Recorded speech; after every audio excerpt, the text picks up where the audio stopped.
Hello, Oscar. Thank you for joining us today. My pleasure. You have been an Ivy volunteer in 2021 in an Interreg POCTEP project named Conserval at FEUGA, which is actually one of the project beneficiaries in your own home region.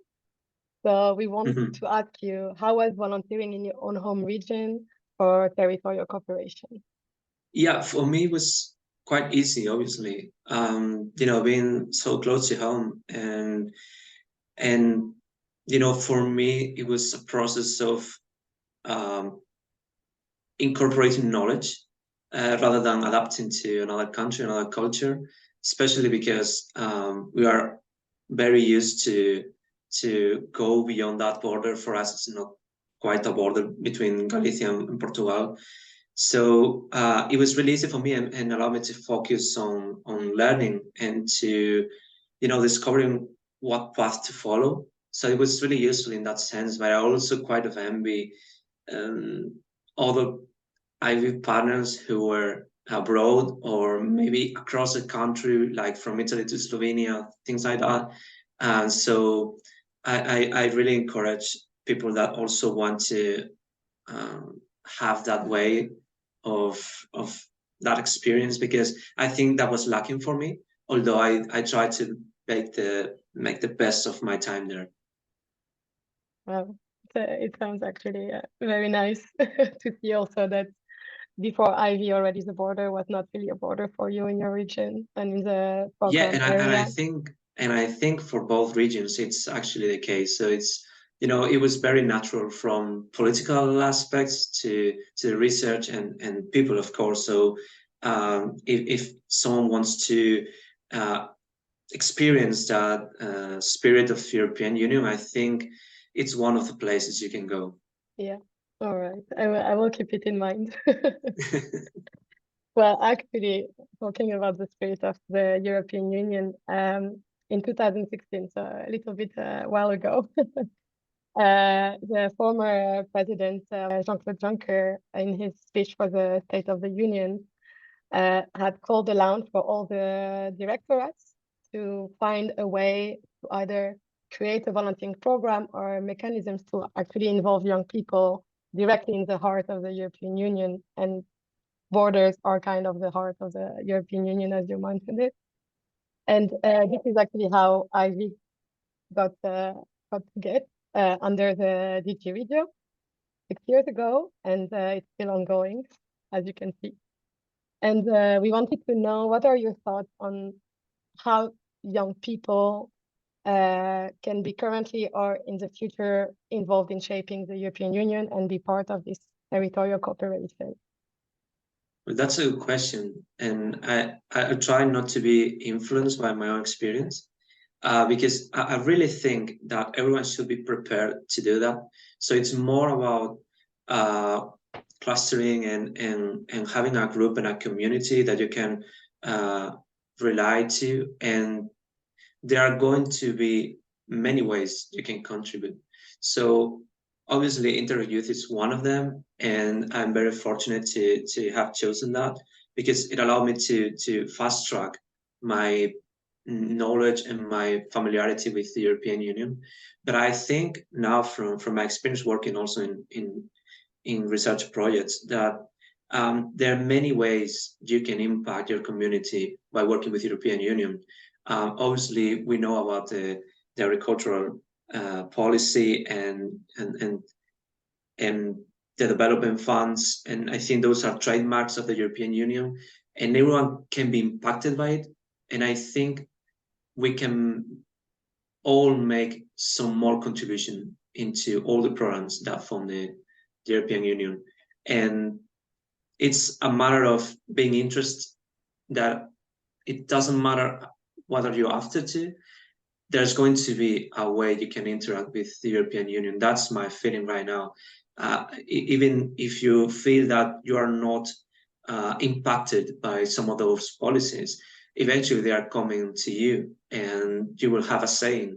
That's why I try to incorporate in my work, ways of interacting with stakeholders, local communities, so that they have a voice on their own future. And they feel like all we invest in them is actually owned by them. I think that's a great step, and that allows for many ways of interacting. Right. Well, we are also looking forward to see how young people in the future get actually active in regional policies. And well, one way is through the new commission programs, but also the ongoing programs. As you can say, there is Interreg, but not only Interreg that is going on. Mm-hmm. And a few days ago, the current president, Ursula von der Leyen, in her speech also to the State of the Union, did announce this new phase of the European Green Deal, which has since 2019 created this framework and this incentive for action towards the environment and climate change. And part of this new phase is this series of clean transition dialogue that will take place, which will involve young people. As you mentioned, it is also a way for young people to then get involved in this field. And we wanted to know, actually, what are your thoughts on this new phase for the European Green Deal? What do you hope for? How do you see it? Well, I think it's good that the ambition is still there. There are a lot of opposition in certain parts of the European landscape, and I think now more than ever it was important to make a stand and ensure that this is going to continue in the same direction. Some may maybe miss some more ambition into it, but I think given the state of affairs, it was good that the European Commission tried to install some continuity and calm into politics, so that all the programs can go ahead. And it was also good, I think, that not only von der Leyen started by mentioning the climate hazards, but also that the gender equality was going to make a bigger part of EU law. And that I just hope that it has some more transversal impact, not just as a punitive way, but also to encourage all the programs to be more inclusive. And from the point of view of the Green Deal, because I think that's what impacts me the most in my day-to-day work, I only lacking some more incentives.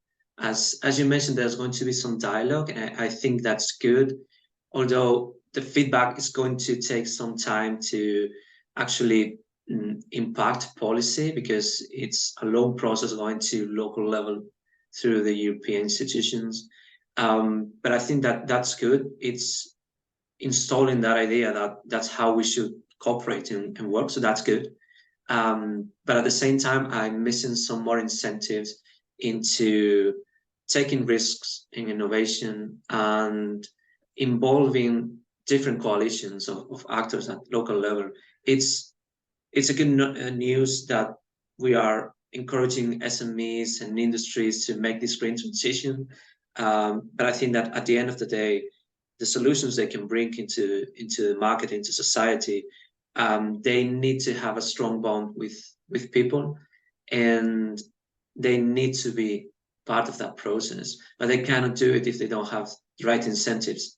So I'm talking about stable policies, some look into the future finance, and a way to continue innovation side, so that they don't get stuck with all tools and pieces of equipment that they cannot maintain. So that's from my experience, and I think we are on the right track. The only thing missing is maybe some more ambition than maybe next year, when the elections are a thing of the past. Maybe we can talk about it, but as of now, I understand the current focus. Okay, and so if I understand your point, is this year concerning the European Green Deal, it is for now a framework that is quite transnational, and you would like to see it more local, more active more like engaging with the citizens directly with like concrete actions and not stop at the dialogue. It has to be easier to interact with this marvelous idea that is having a Green Deal for Europe.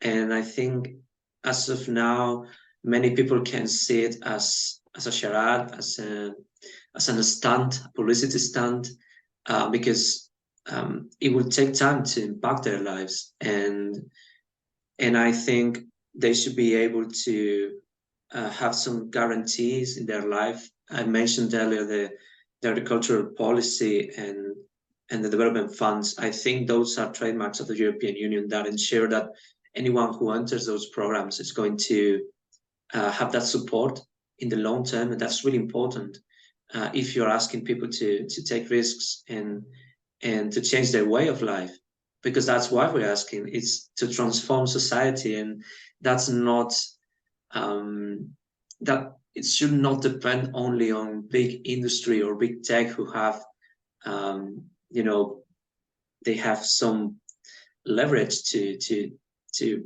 go around and spend money and adapt.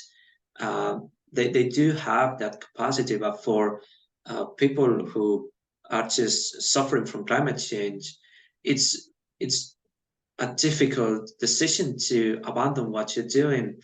You're only the only thing that's connecting you to society, and risk it to build something else.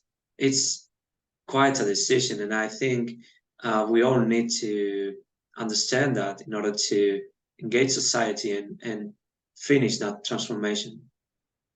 Yes. Well, actually, from your experience, you have been an Ivy, so you have been able to like see the Interreg aspect of the European Union, this part of cohesion policy, but also now you're working on Horizon Europe, which is about research and innovation, which is then these two aspects that combined can be quite interesting to like develop. What are actually the challenges or concrete needs that at your local level you would like to tackle or to see solved or overcome? Well, so Horizon Europe may seem like a lot of it is based on actual research, but at the end of the day, it all comes to innovation. And that means that you don't have to be inventive, but you have to be cooperating with society at the same time, because solutions need to be implemented, and people are only going to take them as their own if they have participated in the process. And what I miss at local level is to have some direct way so that they can connect to EU level, because there are a lot of restraints in terms of policy, in terms of financing, and sometimes they get into a bottleneck, which they cannot escape with their own means. And I feel like the EU should be there to provide alternatives, because so that people understand, Horizon Europe comprises research programs and projects that go beyond 5 years, so they can go to 7 years, even to 9 years.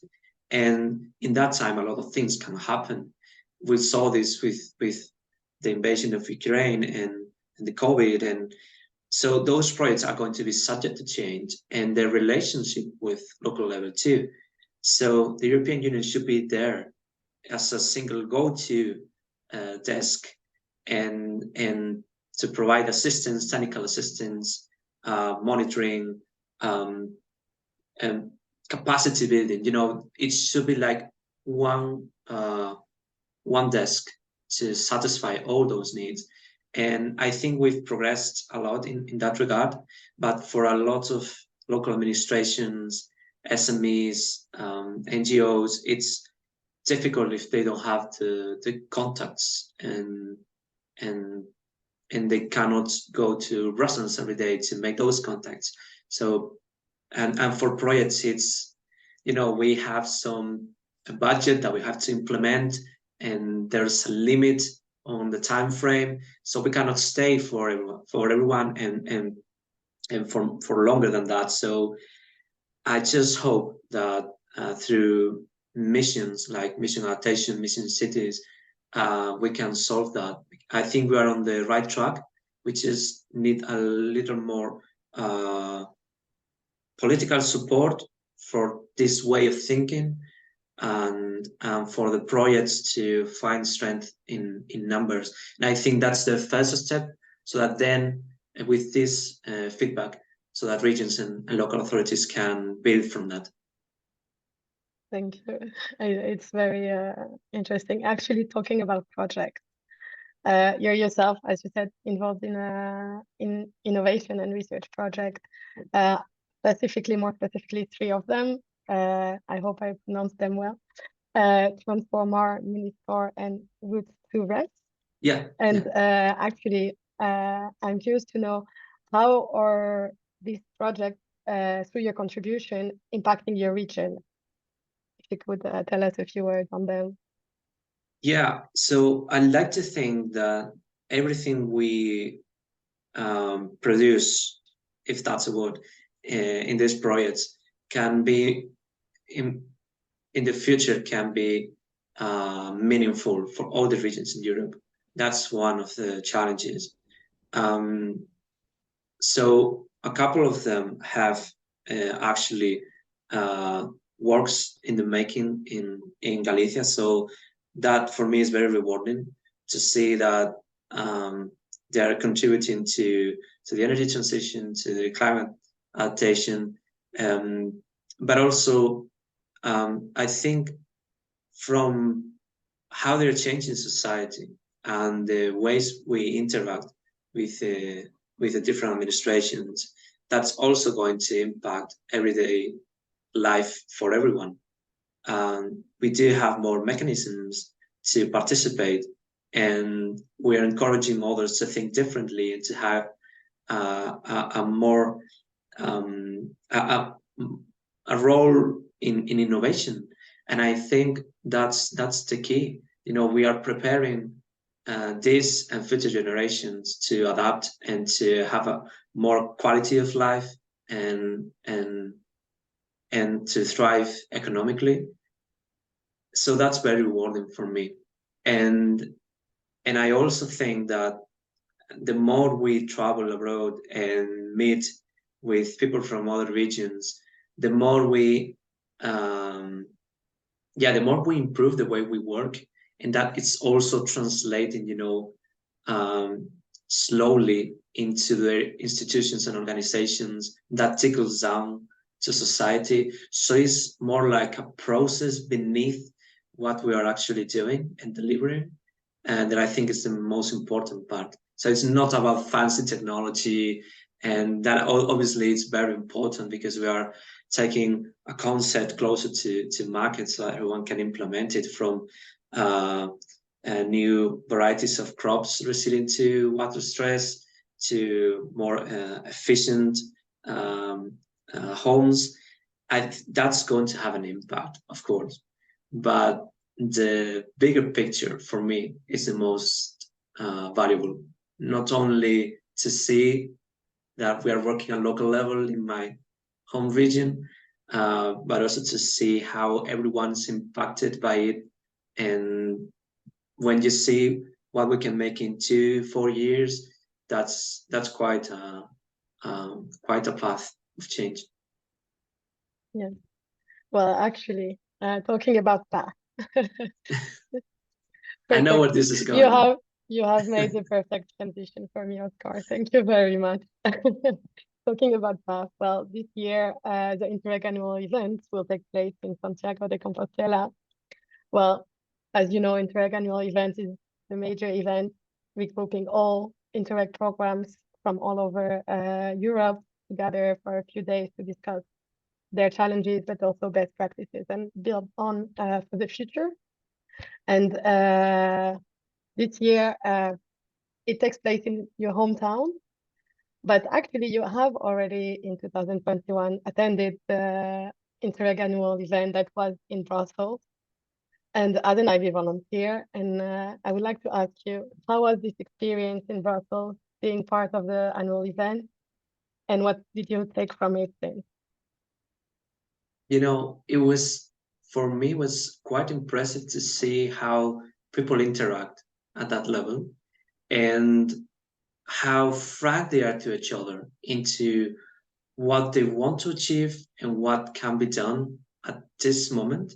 So my previous experience or perception was that everything regarding the European Union was so bureaucratic because there is a lot to do and a lot of people involved. But I began to realize that everything was happening much quicker than I expected, even for other authorities or other institutions which have a more close approach to what they do. So the European Union has this enormous infrastructure going on and a lot of processes, and managing information is very difficult. But to know people, you know, in close quarters and to know about their difficulties and what they project to be in 5 years' time, that was so encouraging. And for me, it was, you know, it transformed how I looked into society and embedded me with optimism, because I thought if this can be done at this scale, then everything's nearly possible. You know, I mean, obviously you have to have the right conditions for it to happen, but there's no limit into what we want to achieve. That was the experience for me, you know, to see that every group was working in something completely different, but at the end of the day, they were working together and they understood each other. I think that's the most important part, even if they were from the Italian team who were, you know, pioneering communication, to all the people involved in the day-to-day work in Brussels. For me, that was a very rewarding experience. And so that optimism, that idea of, okay, we can do it, that for me was the most special outcome. Wow, it's a very beautiful vision that you take with you from this annual event. Well, I'm very proud to have been there with you also and to have met you during this event. Look at how far and how much you have accomplished since also. So it is not only Interreg, but it's also the spirit of cooperation that grows since. And actually, well, since this year we will be going to your hometown. Do you have any local tips or secrets for the Interreg community once they're in Santiago? What I can suggest is to try to look at not only as a different city and a different country, but rather to focus on what's beneath your feet and try to think how many people has passed through the same place that you are right now, and to try and think how that shaped that European idea that we now take for granted. I like to think that one of the first European experiences was the way to Santiago, and every time I have the chance to be a host and to bring people to this town, I make these figures about, okay, you know, that stone you're stepping in, it has more than 1,000 years. It's been there, you know, it has experienced completely different epochs and ways of thinking. So I think it can be an opportunity to reflect on what the European Union stands for. But if you were talking specifically about going out and places to eat, I think that you are going to find that everything's worthy. There are lots of places to meet and to enjoy, very close together, very packed, because this is a very old city, and for all those people who want to have that Interreg experience, I think Galicia is one of the landmarks for the European Union. It may not seem so because we've been disconnected for a while. We don't have the best airplane connections. We just had or quick railway installed. So, but at the same time, it's like we've always been there, looking into the Atlantic, but also through land to the rest of Europe. And I think that's it's a good idea to start from, and then you can enjoy your experience. Because from my perspective, being around people is what matters the most. And it was really special for me being in Brussels, because my heart was racing when I had the chance to speak in front of representatives and colleagues. And for me, it was easier because of the people I had beside me. But also I was really impressed by the talent and all they bring into it. That was what was making me a bit nervous, because it was a great occasion, and the thing that it's happening again and again, that's only going to guarantee that those impacts really come to happen. So yeah, I wish all of them very good luck, and I'll try to be there. I can't promise because a lot of commitments, and I'm not working in Interreg anymore as we ended Conserval last year. But I'll try to sneak by and at least to greet all the people I know and those who I am yet to know. Yes, thank you very much. Yes, so please pass by, and I will make sure to share your message to the Interreg community, especially about reflecting on the place and on what it means for the European Union. And actually, since we talk about the Interreg community, I go from the top and I scale it down a little bit, and I will speak about also our Ivy community, which is a bit of a special community within Interreg as well. And last year, during our 5th anniversary, you shared a beautiful message with all the Ivy volunteers, Ivy mentors, and project organization. And you mentioned that Ivy was the opportunity of your life, which I found tremendously beautiful. And my last question to you today is, what is your best memory of Ivy? What is the Ivy memory that will stay with you for life? It's difficult to choose one moment, because once the experience was over, it seemed like it was so distant, in time and in space, because it really happened so quickly.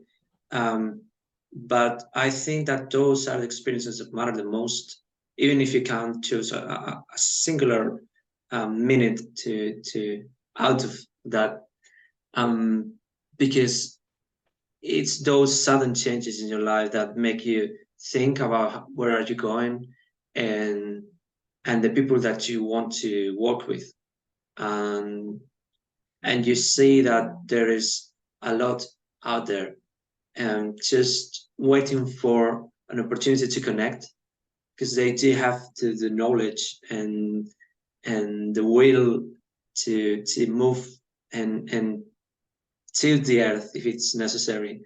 And I think that was for me the most important aspect of it, that the experience itself was like a hurricane, and it changed everything of what I was thinking of doing, and what my interests, or how to apply my interests rather, because I know what I like to do and I know what I stand for. But to finally identify with all those people that are around you and sharing that common goal, I think once you find that, everything becomes much clearer, and those opportunities, suddenly you see them. It's not that they were not there for you. It's like you just need to be on the right environment and meet the right people, and from that you can explore your interests and your knowledge and continue with your education or just start a new career.